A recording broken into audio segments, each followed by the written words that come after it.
Parliament ఎన్నికల్లో ఒంటరిగానే పోటీ, బీఆర్ఎస్ కాంగ్రెస్ పై సమాంతర పోరు అని చెప్పేసి కిషన్ రెడ్డి అంటా ఉన్నారు. జనసేనతో పొత్తు ఉండదని పరోక్ష సంకేతాలు, వ్యక్తిగతంగా కించపరిచే పోస్టులు పెట్టొద్దని పార్టీ శ్రేణులకు వార్నింగ్. రాష్ట్రంలో బీజేపీకి అనుకూల ఇంకోటి గమ్మత్ చూడాలి. వీళ్ళు ఏం చేసి ఎరికేనా, వీళ్ళే కొంతమంది ఇలా వాళ్ళ పైన కేసు పెట్టించమని టీమును పంపించడం జరిగింది. ఇగో శనార్థి తెలంగాణ పేపర్ను మార్ఫింగ్ చేసి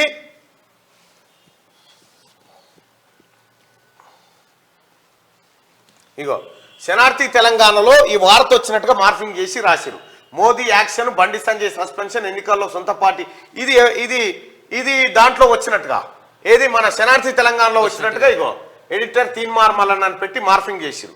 ఇది ఎక్కడ తిరుగుతా ఉందని ఎంక్వైరీ చేసినాం. ఇగో వేణు గాజులా ఇది సిరిసిల్ల టౌన్లో తిరుగుతూ ఉంది. వీళ్ళ పైన కేసులు పెట్టమని చెప్పడం జరిగింది. నిన్న కంప్లైంట్ కూడా ఇవ్వడం జరిగింది. అంటే ఇట్లా తప్పుడు వార్తలు పెట్టి ప్రజల్ని కన్ఫ్యూజ్ చేయాలని చూస్తూ ఉన్నారు కొంతమంది. అసలు బండి సంజయ్కి సంబంధించిన ఈ వార్తను అసలు మా క్యూనీస్ కానీ శనార్థి కానీ ఎప్పుడు ప్రసారం చేయలేదు. ఇట్లా దొంగతనంగా బండి సంజయ్ను బదనాం చేసే విధంగా, క్యూనీస్ను బదనాం చేసే విధంగా ఇటువంటి డ్రామాలు ఆడుతూ ఉన్నారు కొంతమంది. బండి సంజయ్ పెద్ద ఎత్తున ఆర్థిక సాయం అందించినట్టు గుర్తించిన ఇష్టం అనమాట. బండి సంజయ్ తను ఏం పాడైంది చిత్రం, బండి సంజయ్కి ఇవ్వడానికి ఇవ్వాలి. ఇగో ఈ రకంగా ఒక ఆయన ఎవరో ఎరికే ఆయన బ్యాచ్ చేయిస్తూ ఉంది. ఇప్పటికైనా మానుకో, సర్వనాశనం అయిపోయింది నువ్వు ఎంటర్ అయిన తర్వాత. ఇక ఒంటరిగానే పోటీ చేస్తాడట. ఇక ఒంటరిగా సికింద్రాబాద్ కాడ చేస్తాడు, మళ్ళీ కేసీఆర్ డమ్మి క్యాండిడేట్ని పెడతాడు, వాళ్ళకి గెలుతాడు. ఇప్పుడు సికింద్రాబాద్ పార్లమెంట్ సెగ్మెంట్లో ఒక్క సీటు కూడా గెలవలే కదా భారతీయ జనతా పార్టీ. ఇప్పుడు నువ్వు గెలుతావా? మరి గెలుస్తాడు. ఎందుకు గెలుస్తాడు అంటే కేసీఆర్తో మిలాఖాత్ అయింది కాబట్టి.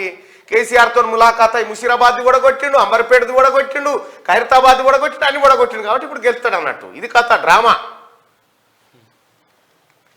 జనసేనతో పొత్తు ఉండదని నేను చెప్పలే పవన్ కళ్యాణ్ గారు. నేను ఆయననే చెప్పినన్నా, అన్న ఇక్కడ నీకు దెబ్బ పడుతుందన్నా, పరువు పోతుందన్నా అని చెప్పిన.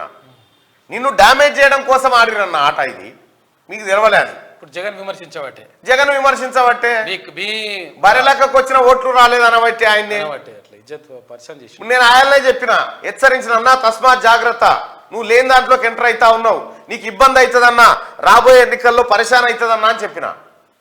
మరి బీజేపీల ట్రాప్లు ఎట్లా పడవో తెలియదు. కిషన్ రెడ్డి అనేటువంటి వ్యక్తి జగన్మోహన్ రెడ్డికి లాభం చేయడం కోసం ఆడిన ఆట ఇదంతా. జనసేనతో పొత్తు ఇదంతా కనిపిస్తలేదా పవన్ కళ్యాణ్ సాబ్? వ్యక్తిగతంగా కించపరిచే పోస్టులు పెట్టొద్దని పార్టీ శ్రేణులకు వార్నింగ్ ఈయననే పెట్టిస్తాడు. రాష్ట్రంలో బీజేపీకి అనుకూల వాతావరణం ఉందన్న తరుణ్ చుగ్, ఇంకేం అనుకూల వాతావరణం అయ్యా, బీజేపీ స్టేట్ ఆఫీస్లో ఆఫీస్ బేరర్ల మీటింగ్ అంటూ ఒక వార్త. ఈయనను తీసేసి కొత్త అధ్యక్షుని తీసుకురారు. ఫస్ట్ ఆ సంజయ్నో, అరవింద్నో, లేకపోతే బాపురావునో, ఎవరన్నా ఆ లక్ష్మణ్నో ఎవరన్నా తీసుకురారు. ఈయనతోటి కాదు. ఈయన కేసీఆర్ ఇద్దరు గలే మిల్కే ఉంటారు. ఇలా బనీన్లు 2 ఒకటే కాలాలు ఉంటాయి.